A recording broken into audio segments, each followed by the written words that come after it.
And we are back with her Sammy bringing. Yeah, boost size Sammy. Boost number 80. 80. If you like bologna or pulled pork, you're in good shape. Charlie, how many? I'm guessing you're not going to be down here. I won't be eating that, yes, thank you. But you can make it, don't you? I typically don't eat like that, but, you know, that's what it's all about. I would open her refrigerator, and I think I'd starve. No, you wouldn't. I told you I had pork chops in there. Our next caller is Jan. Good morning, Jan. Morning, Jan. What's your question? Good morning. Charlie, I have had clematis, and I have never cut them back before for winter, but I was told that I should cut them back to the ground, and I planted some new ones this year, and I wonder what I should do with those now. Good question. And I did understand the question. Good question. There are 4 different types of clematis, okay? Those that bloom in the early spring, those that bloom in midsummer, those that bloom a little bit later in midsummer, and those that bloom in the fall. And they all require a bit different trimming, okay? To trim it back all the way to the ground, you're taking a chance if you don't know what type of clematis it is.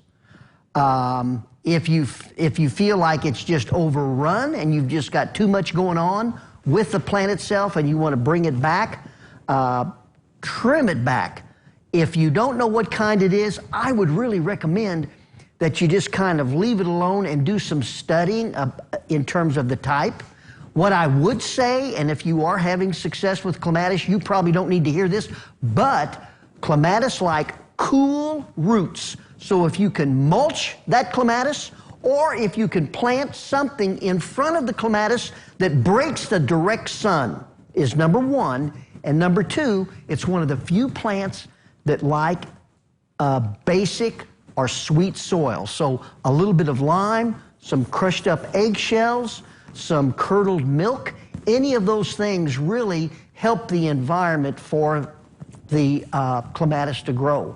But if you want to trim it back, trim it back. Just be prepared if it's not the right one. You may not get the kind of blooming you want the next year, but if you don't trim it back that following year, then you'll have your blooms back again. All right, Rebecca has asked this question, and it's about hostas. And I've heard people ask this before. Do you cut them back, or this time of year to let them die? What's the best thing to do? The active ingredient, the type of root that a hosta has is called a pip, P-I-P. Now, they are a perennial. As soon as we get the frost or a freeze, the vegetation or the foliage above the ground will die back.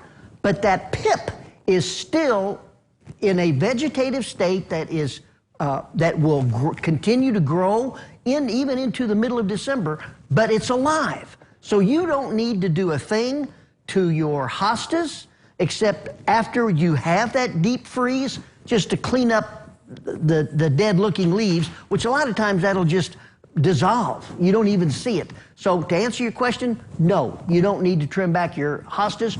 What you do need to do is, after 2 to 3 years, dig them up and separate them.